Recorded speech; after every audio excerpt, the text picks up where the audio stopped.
안녕하세요. 오늘도 사연살롱을 찾아주셔서 감사합니다. 저는 70대 평범한 할머니예요. 요즘은 100세 시대라고 하잖아요. 비록 나이가 들었지만 100세까지 남은 시간들을 위해 열심히 건강관리도 하고 젊을 때 하고 싶어도 못했던 그림 공부도 하고 글쓰기도 하며 부지런히 살아가고 있어요. 70 나이에 뭘 그렇게 공부하냐며 손주들이나 돌보고 가끔 놀러나 다니라고 충고를 하는 사람들도 있어요. 하지만 제가 노후에 접어들었을 때 겪었던 일을 들려드리면 그런 말씀 못 하실 거라고 생각해요. 이건 남편에 관한 것도 시어머니에 관한 것도 아니고 제 자식들과 있었던 일이에요. 어쨌든 친자식처럼 생각하고 30년을 넘게 살았으니 지금도 제 자식들이라고 하는 게 맞겠죠.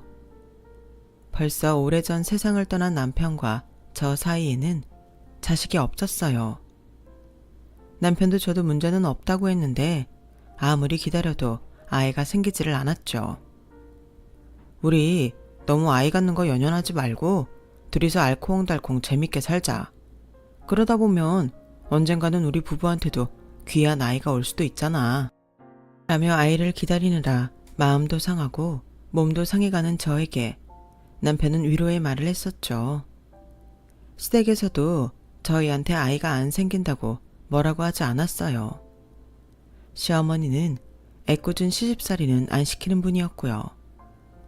좋은 분들이다 보니 제가 더 죄송했고 얼른 손주를 안겨드렸으면 좋겠다고 바랐지만 어쩐 일인지 저에게는 제 핏줄을 가진 아이가 허락되지 않았답니다.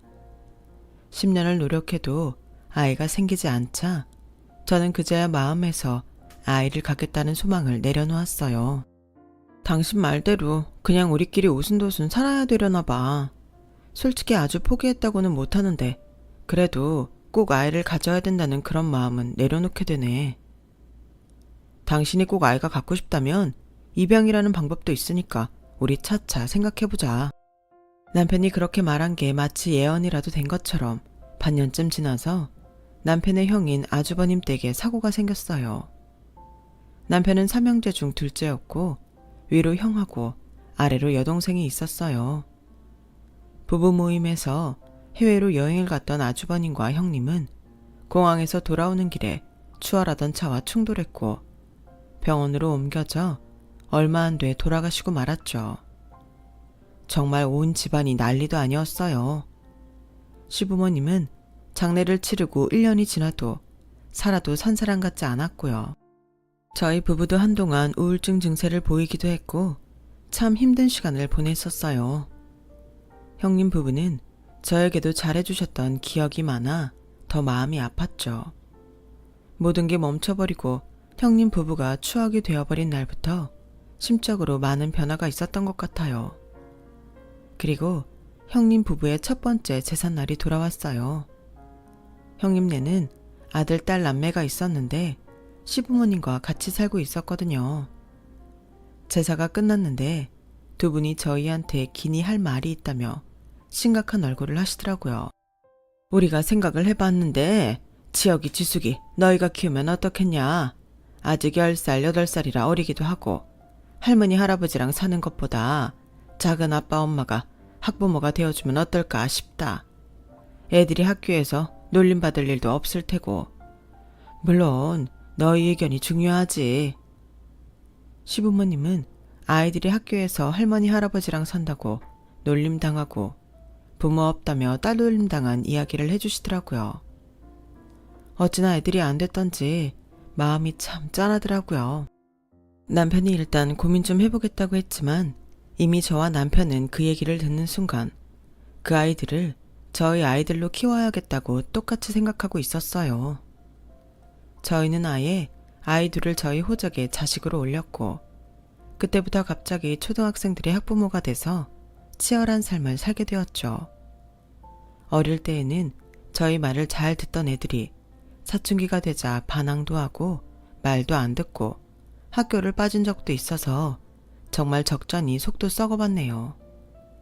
그래도 저와 남편은 이러라고 하늘이 우리한테 아이를 안 주셨나 보다 하며 그 아이들을 늘 친자식으로 여기며 뭐든 최선을 다해서 해주려고 했어요. 그러다가 아이들 고등학교 때 남편이 먼저 세상을 떠났어요. 몇 년 전부터 심장이 좀 안 좋다는 진단을 받았지만 남편은 크게 걱정할 거 없다며 개의치 않았거든요. 그런데 어느 날 갑자기 쓰러지더니 결국 다시는 일어나지 못하더군요. 아이 둘 다 고등학생이라 신경 쓸 일도 많았기에 저는 슬퍼하지도 못하고 애들을 챙기느라 정신없이 살았네요.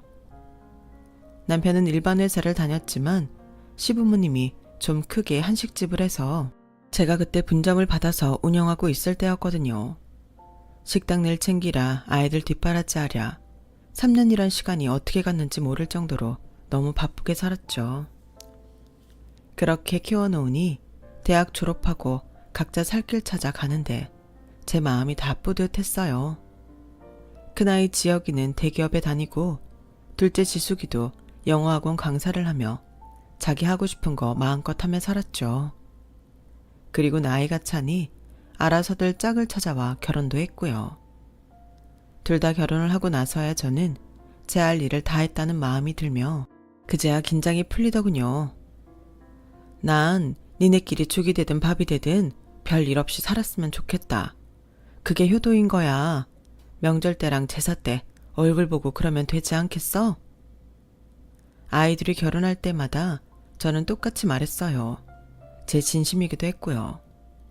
그 즈음에 시어머니는 저와 시누이를 불러서 저한테 식당 본점을, 시누이한테는 분점을 주신다는 내용의 서류를 작성해서 주셨어요. 그리고 저를 따로 불러서 땅 문서를 주셨어요. 이거 네 시아버지가 너 애들 결혼 다 시키면 주라고 돌아가시기 전에 나한테 맡겨놓은 거다. 이제 이거 줄 때가 된 것 같아. 지혁이 주숙이 잘 키워줘서 정말 고맙다. 네가 엄마 노릇에 나중엔 애비 노릇까지 하느라 고생 많이 했어. 고생이라뇨. 저야말로 지혁이 지숙이 키우면서 보람도 많았고 사는 것 같았어요. 그런데 이런 것까지 주시고 정말 감사해요, 어머니. 그렇게 저희한테 가게를 주신 시어머니는 얼마 안 돼 세상을 떠나셨어요. 아이들이 변한 건 그때부터였던 것 같아요. 아니, 결혼하면서 차츰 변하기 시작했죠. 처음에는 자주 하던 전화도 일주일에 한 번, 한 달에 한 번 그렇게 뜸해지더니 나중에는 아예 전화가 오지 않았어요. 첫째네, 둘째네 다 마찬가지였죠. 원래 다 처음처럼 잘할 수 없다는 걸 알지만 그래도 섭섭하긴 하더라고요. 명절 때에도 지혁이 지숙이 둘만 딸랑 올 때도 많았고 특히나 큰애는 제가 와이프 같지 않았냐고 하면 이상할 정도로 예민하게 반응하는 거였어요. 아니, 며느리라고 꼭 시댁에 와야 된다는 법 있어? 요즘 세상에 그런 게 어딨어.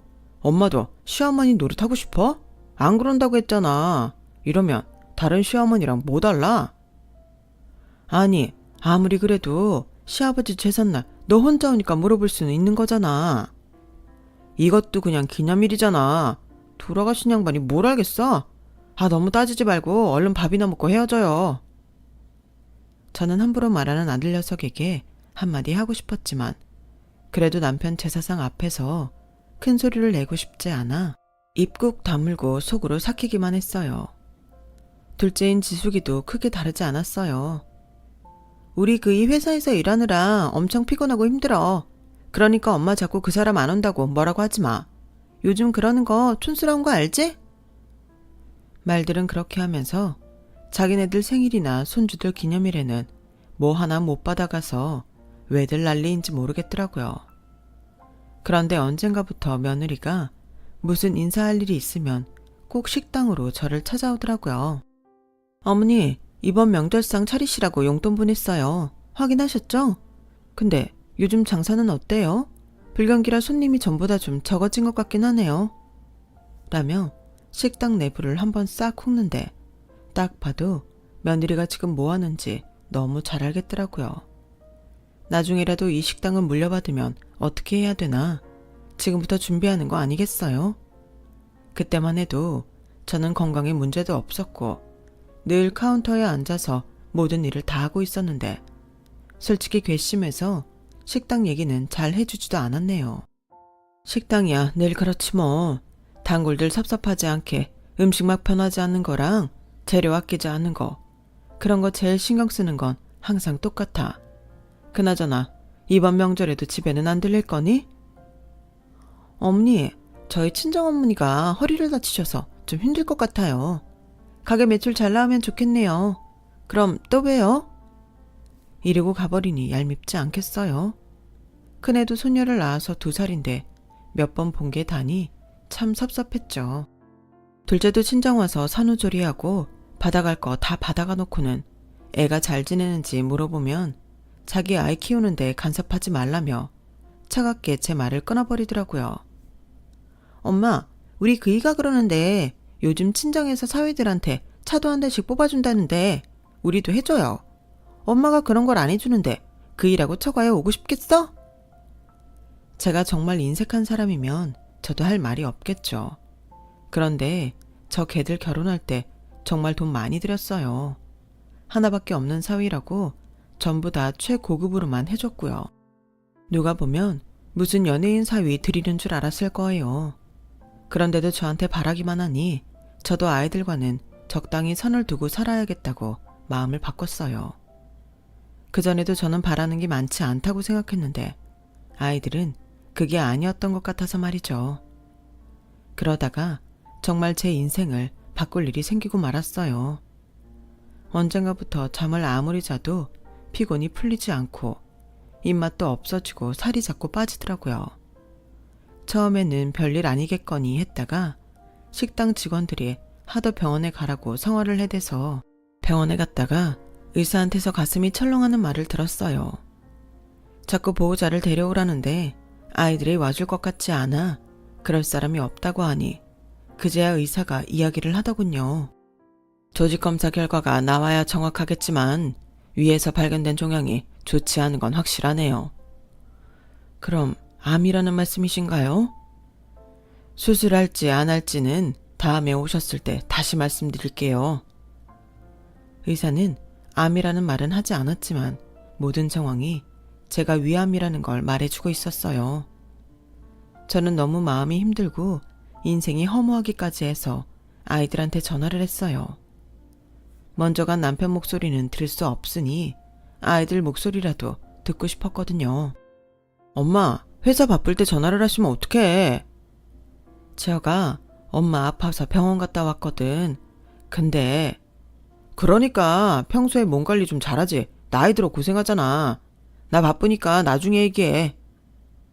어디가 아프냐 묻지도 않고 끊어버리는 아들 녀석 다음으로 딸아이한테도 전화를 해봤지만 마찬가지였어요. 자기 바쁜데 전화한다고 신경질부터 내더라고요. 저는 그때야 제가 아이들을 잘못 키웠다고 후회를 했네요. 우리는 잘 키워보겠다고 정말 애썼잖아 여보. 근데 그게 아니었나 봐.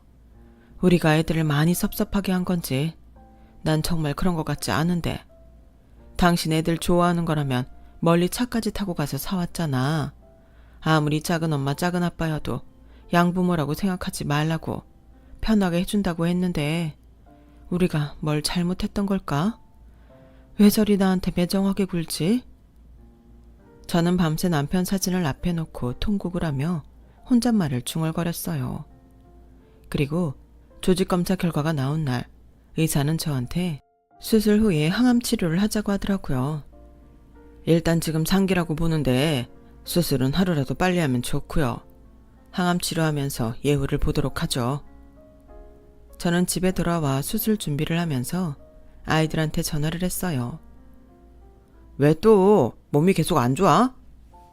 신경질부터 내는 아들 녀석한테 암이라고 했더니 대뜸 저한테 이렇게 말하더라고요. 엄마, 보험 들었어? 그거 돈 엄청 들어갈걸? 아무튼 실비보험, 암보험 들어놓은 데부터 전화해봐. 나한테 전화한다고 뾰족한 수가 있는 건 아니잖아. 내가 무슨 수를 바라고 전화했겠니? 아프고 수술 받아야 하니 전화한 거잖아.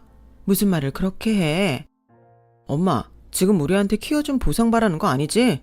아빠 돌아가신 후에도 엄마가 나랑 지숙이 키우고 결혼까지 시켜준 건 고마운데 그거 당연히 할 일 한 거잖아. 그거 갖고 지금 생색내고 병간호 해달라 병원비 달라 그러면 안 돼. 엄마 할머니한테 우리 키움값 받은 거 우리도 다 아니까 우리한테 뭐 바라지 마. 내가 언제 너랑 지숙이한테 뭐 달라고 한 적 있어? 줘도 내가 주고 니네가 하도 시집살이 처가살이 시키지 말라고 해서 며느리 사위한테 인사 한번 제대로 받아본 적도 없어. 니네야말로 날 엄마라고 생각했으면 이럴 수 있어? 내가 그냥 작은 엄마라고 쳐도 이렇게 오랜 세월 같이 보냈으면 아파서 어떡하냐고 걱정 한마디 하는 게 정상이지. 니네가 무슨 생각하는지 너무 잘 알았다. 앞으로 연락 안 할 테니 이만 끊자. 정말 섭섭하다 못해 온몸이 부들부들 떨리기까지 할 정도로 저는 분하고 화가 났어요. 애들 아빠가 이런 꼴을 안 보고 먼저 가길 잘했다는 마음이 들 정도였죠. 딸아이한테는 전화도 하지 않고 수술 전날 저는 직원들의 걱정 어린 응원을 받으며 병원에 갔어요. 그런데 의외로 딸애가 거기 와 있더라고요. 내가 이번 수속 다 도와줄게. 아픈 사람이 혼자 뭘 어떻게 하려고 그래? 옷이랑 다 챙겨왔지? 저를 생각해주는 말인 것 같은데도 아들한테 들었던 말에 충격이 너무 커서였는지 어째 고맙다는 생각이 들지 않았어요. 아니나 다를까 제가 입원 시절 들어가 침대에 눕자 딸은 바로 자기 속내를 드러내더군요. 엄마, 위암 상기라며. 뭐 요새는 약도 좋고 수술도 잘해서 오래 사는 사람들도 많다고는 하지만 엄마는 나이도 있고 아주 건강한 편도 아니잖아. 그러니까 가게부터 먼저 정리하면 어때? 우리 그 일랑 알아봤는데 그런 재산 처리는 미리미리 해두는 게 좋다더라. 나 아직 수술도 안 받았다. 네 말 맞다. 나 요새 약도 좋고 수술도 잘하는데 왜 가게를 정리해? 엄마, 항암 치료 받는 거 힘들대. 근데 가게에 나가서 일할 수 있겠어? 신경 쓰지 않는 게 회복의 최고인데 가게 나가면 또 스트레스 받잖아. 우리가 다 알아서 할 테니까 엄마 가게 우리한테 맡겨. 아니 됐어. 내가 알아서 할 테니까 네가 신경 쓸 거 없다. 우리 서로 그런 도움 안 받기로 한 거 아니었어? 나 너네 키워준 생색내고 싶지 않으니까 너도 그만 가봐. 정말 눈에 콩깍지 다 떼고 보니 어찌나 속이 훤히 들여다 보이던지 생판 모르는 남이 더 낫겠다는 생각을 그날 처음 해봤네요. 저한테 금전적인 도움을 주는 거 바라지도 않았어요. 진심으로 괜찮냐는 말, 아파서 어떡하냐는 말 듣고 싶었던 게 저한테는 그렇게 사치였을까 싶고 서운한 마음은 수술실에 들어갈 때에도 없어지지 않더라고요. 하지만 딸아이는 제가 태어나는 날에 와서도 제 성질을 돋았어요. 엄마, 고집 부리지 말고 이참에 정리하자. 엄마 죽어도 나나 오빠는 식당에 대해 아는 것도 없고 운영할 생각도 없어. 어차피 나중에 우리 줄 건데 미리 준다고 뭐가 달라져? 엄마 예금해놓은 것도 그렇고 병원비 미리 빼놓고 나머지 우리가 관리하면. 너 내가 이제 막 태어나는데 그런 얘기를 하니? 지금 나 얼른 죽으라고 제사라도 지내는 거야? 이러려고 내 입원 수속 해줬으면 그거 일당 내가 줄 테니까 당장 돌아가. 나 어떻게든 다시 건강해져서 죽기 직전까지 그 식당 하다가 죽을 거니까 그런 줄 알아. 나 너네한테 질렸어. 아주 질릴 대로 질렸다고. 그러니 제발 그냥 돌아가. 제가 전과 다르게 소리를 지르자 딸은 놀랐는지 흠칫거리더군요. 아, 정말 왜 이렇게 고집을 부리실까? 나는 엄마 생각해서 한 소린데 왜 자꾸 왜곡해서 들어? 왜곡이고 뭐고 아무리 정이 없어도 그게 암 수술 받고 태어나는 사람한테 할 말은 아니지. 어차피 물려줄 거 미리 가게 정리해서 돈 달라니? 예금까지 정리해서 달라고 누가 그런 말을 해? 그것도 너 뼈 빠지게 키워준 사람한테? 제가 병원 복도가 떠나가라 소리를 지르니 주변에 있던 사람들이 딸애를 힐끔거리며 쳐다보더라고요. 저라고 그런 망신 당하고 싶었겠어요? 내가 잘못 키워 그런 건데 그걸 동네방네에 떠들고 싶지 않았죠. 그런데 말하는 게 어찌나 사람 화를 폭발하게 만드는지 한바탕 질러대고 나니 속은 후련하더라고요. 딸아이는 사람들 눈치가 보였는지 제가 입원시킨 일당으로 챙겨주는 30만 원을 손에 쥐자마자 얼른 자리를 뜨더라고요. 지들도 살림하고 애들 키우느라 힘들겠죠. 그걸 제가 모르는 건 아니에요. 하지만 경우라는 게 있는 거잖아요. 아이들한테 질릴 대로 질린 저는 어떻게든 살아남겠다고 굳게 결심하고 이전과는 다르게 독한 마음을 먹었어요. 항암 치료라는 게 정말 힘들긴 했지만 산이나 바다도 자주 다녔고 음식도 전부 건강식단으로 바꿔서 먹었어요. 하루에 30분은 무조건 걸었고요. 식당 일은 제 바로 밑에 있는 매니저한테 일단 모든 걸 맡겼어요. 매니저는 아무 걱정 말고 몸부터 회복하라고 제가 자식들한테 듣고 싶었던 말을 해주더라고요. 물론 중간에 너무 힘들어서 병원에 실려가기도 하고 우울증이 심각하게 온 적도 있지만 그래도 어떻게든 살아남으려 애를 썼더니 어찌 이겨내게 되더라고요. 간단하게 정리를 했지만 정말 말로 다 할 수 없을 만큼 힘들고 고통스러운 시간이었어요. 저는 그때 식당에 아픈 분들도 오셔서 식사할 수 있게 자연식 식단을 만들자고 제안했고 매니저와 회계를 봐주는 회사에서는 지금 식당 상황에서는 어렵다고 했지만 제가 강하게 밀고 나갔어요. 아프고 나니 아픈 사람 심정을 알게 됐다고 할까요? 그리고 건강한 사람들도 더 좋은 음식을 먹으면 건강을 잘 유지할 수 있을 거라는 생각도 했죠. 그렇게 저희는 건강식 메뉴를 첨가했고 기존 메뉴들도 조금씩 건강식처럼 바꾸기로 했어요. 당장은 좀 손해를 볼 수 있겠지만 꼭 필요하다고 생각했거든요. 그래도 식당을 매일 나가는 건 아직 저한테 힘든 일이었기에 일주일에 한 번씩 나가다가 점점 상태가 좋아지면서 사흘에 한 번 나가서 카운터도 보고 돌아가는 상황도 점검했어요. 그러던 어느 날 제가 병원에 다녀오는데 집 앞에 며느리가 손자를 데리고 와 있더라고요. 너는 오면 온다고 말을 하지. 아님 어디 지나가다 들린 거야? 네, 오늘 준수 어린이집 행사 있어서 빨리 끝났는데 자꾸 할머니 보고 싶다고 하지 뭐예요. 준수야, 그렇지? 어색한 며느리 표정과 아무것도 모르는 손자 얼굴을 보고 저는 단박에 거짓말인 걸 눈치챘어요. 어쨌든 집까지 왔는데 그냥 돌려보낼 수는 없어서 집에 들여서 손자 녀석 좋아하는 과일도 깎아주고 며느리랑도 차 한잔을 했죠. 며느리는 곧 자기 용건을 꺼내더라고요. 어머니, 힘드시면 간병인 쓰세요. 그 정도는 제가 어떻게 해볼 수 있어요. 이제 와서 무슨 간병인이야. 간병인 쓸 때는 지났어. 지금은 도우미 아줌마가 일주일에 한 번씩 와서 청소해 주신다. 아, 그럼 많이 나으신 건가 봐요? 병원에서는 뭐래요? 어머니 차도는 좀 보인대요? 무슨 결과 같은 거 받으신 건 있으세요? 왜? 내가 나은 것 같아서 섭섭하냐? 내가 계속 아팠으면 좋겠어? 아니 어머니 무슨 그런 말씀을 하세요. 저기 준수야, 너 할머니한테 하고 싶은 말 있댔잖아. 응? 며느리는 과일을 먹으며 장난감 갖고 놀기 바쁜 손자를 자꾸 부추기며 제 앞에 세우더라고요. 손자는 쭈뼛거리더니 저한테 연습한 것처럼 앵무새 마냥 이렇게 말했어요. 할머니, 저 큰 집에서 살고 싶어요. 지금 우리 집 좁아서 답답해요. 할머니가 사주세요. 네? 저는 아이언 실색에서 저를 보며 억지로 웃고 있는 며느리를 보았어요. 너 참 대단하구나. 이제는 아무것도 모르는 애를 앞세워서 나한테 돈 타낼 생각을 하는 거야?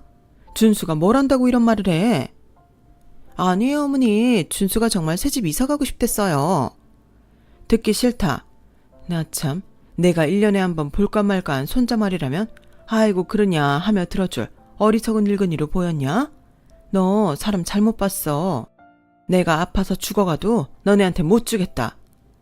어머니 그러지 마시고 어머니 병원비랑 노후 쓰실 거 남기시고 나머지 정리하셔서 저희 주세요. 그러면 더 서로 편하고 좋잖아요. 너네는 편할지 몰라도 난 하나도 편할 거 없다. 지금도 불편한 거 없고. 이제 그만 준수 데리고 돌아가라. 며느리는 할 수 없이 돌아갔고 얼마 안 있어 아들놈이 전화를 했어요. 엄마, 집사람하고 준수 내쫓듯이 보냈다면서요. 그렇게 우리 안 찾아간다고 뭐라고 할 때는 언제고 저희를 짐짝 취급하세요. 너야말로 키운 생색 내지 말라더니 나한테서 받을 건 받아야겠다는 거냐? 난 그렇게는 못하겠다. 좋아요. 그럼 평생 손자 얼굴 볼 생각 하지 마세요. 그래도 좋으세요? 너네도 나를 엄마 대접 안 해주는데 내가 준수를 손자라고 생각할 이유가 뭐 있겠어? 알았어요. 그럼 이제 정말 왕래 안 하는 겁니다. 아들은 그 말을 마지막으로 전화를 끊었어요. 이렇게까지 말한 제가 너무하다고 생각하실지도 모르겠지만 저는 진단을 받고 병원에 있는 동안 아이들한테 너무 많은 상처를 받고 그동안 쌓아왔던 정도 다 부질없다는 걸 절실히 깨달았기 때문에 더는 마음을 주고 싶지 않았어요. 그 후로 딸이고 아들이고 정말 저한테 연락 한 번 안 하더군요. 제가 죽었는지 살았는지 궁금하지도 않은 것처럼요. 저 역시 자식들은 뒤로 제쳐놓고 다시 건강해지는 데에만 온 힘을 쏟았고 그 결과 2년 반 만에 병원에서 기쁜 소식을 듣게 되었어요. 이제 안심하셔도 되겠는데요. 이게 거의 기적이라고밖에 말을 못하겠는데 정말 좋아지셨어요. 물론 이게 완치라는 게 없는 병이다 보니 계속 잘 관리해 주셔야 되겠지만 지금처럼만 해주시면 큰 문제 없을 것 같습니다. 정말 너무 기다리던 순간이었고 저도 모르게 눈물이 주르륵 흘렀어요. 식당 직원들도 제 친구들도 다 자기 일처럼 기뻐해주고 축하 선물도 주고 정말 잔치가 따로 없었죠. 그리고 때 맞춰서 시부모님한테 받은 땅값이 쑥쑥 오르기 시작하더라고요. 원래 변두리 한 자락에 있던 땅이라 크게 주목받지 못했는데 그 지역이 TV에 나오고 유행하는 카페니 가게들이 들어서면서 새로운 명물 지역이 된 덕이었어요. 식당도 전보다 훨씬 잘 되고 있었고요.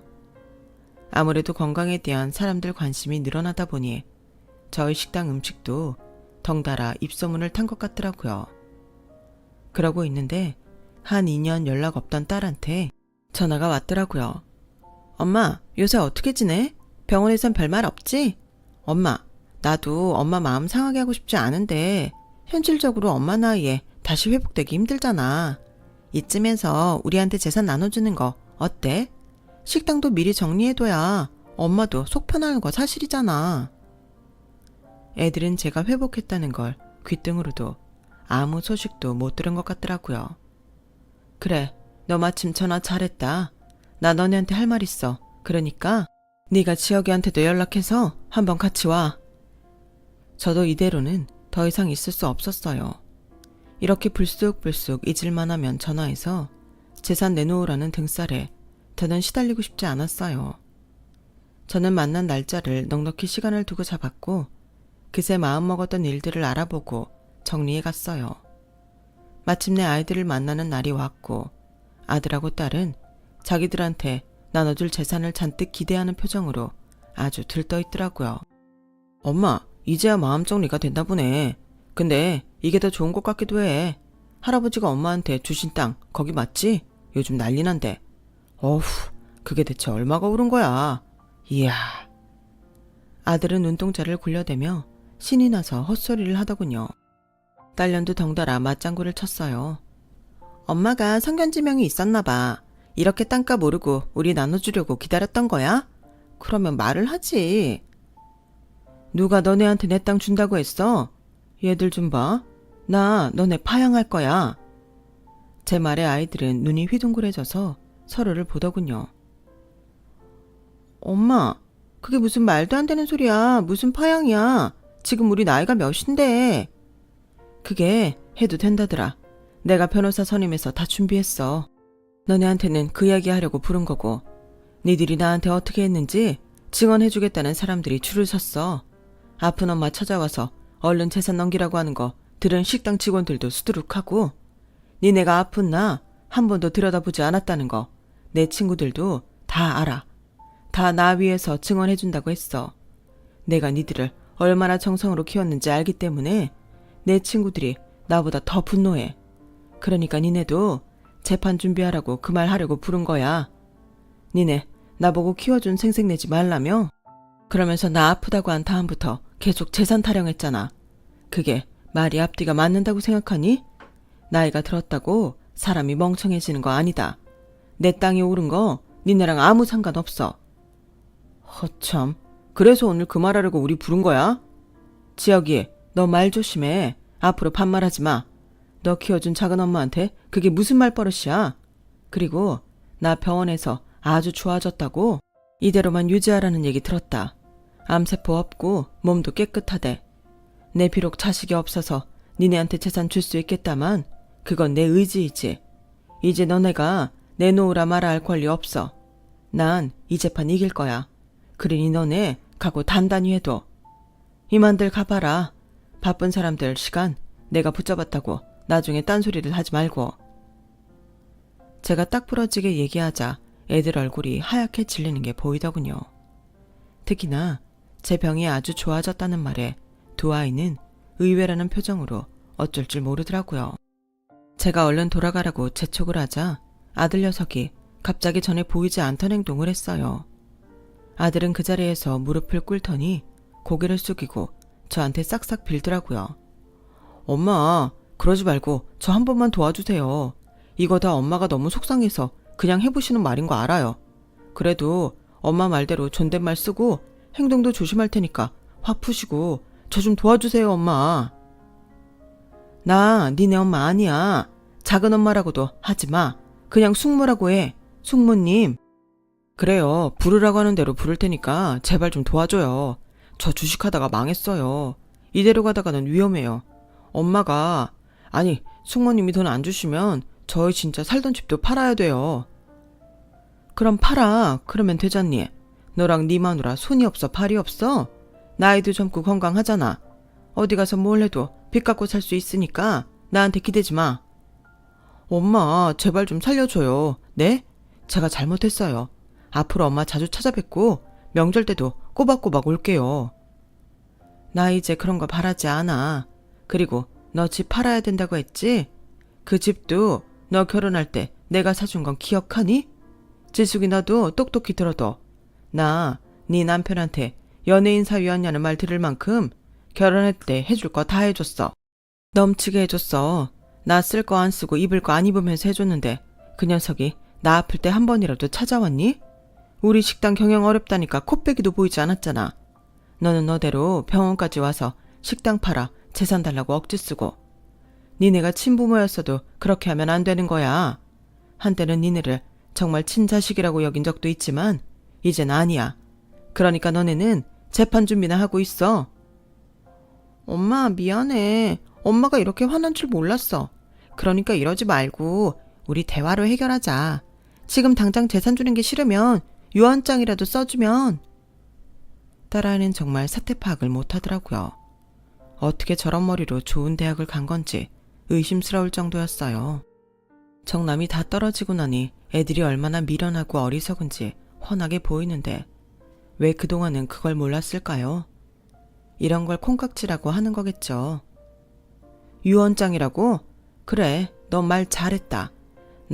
내 가게는 나보다 운영 더 잘할 우리 매니저 주기로 했고 내 땅은 곧 팔아서 나 들어갈 실버타운에 기부할 거다. 이미 공증도 다 받아놔서 니네가 건드릴 수 있는 거 없으니 그런 줄 알고 어서 돌아가. 엄마, 아니 숙모님, 나 저질러 놓은 게 너무 많아서 어떻게 해줘야 돼요. 안 그러면 나 지금 차리는 카페 공사대금도 지불 못해요. 그냥 못 주면 빌려주세요. 네? 제발요. 제가 잘못했어요. 지금 우리 대출이자 내는 것도 빠듯해서 우리 회사 다니는 것만으로는 부족해요. 그 잘난 대기업을 둘 다 다니면서 돈 모자라다는 것도 나는 정말 이해가 안 된다. 진짜 우리가 너희를 잘못 키웠나 보다. 내가 헛살았어. 그래, 회사를 다니면서 카페를 부업으로 하면 돈이 저절로 굴러들어올 것 같아? 카페는 만만한 줄 알아. 네가 저지른 거 네가 알아서 해.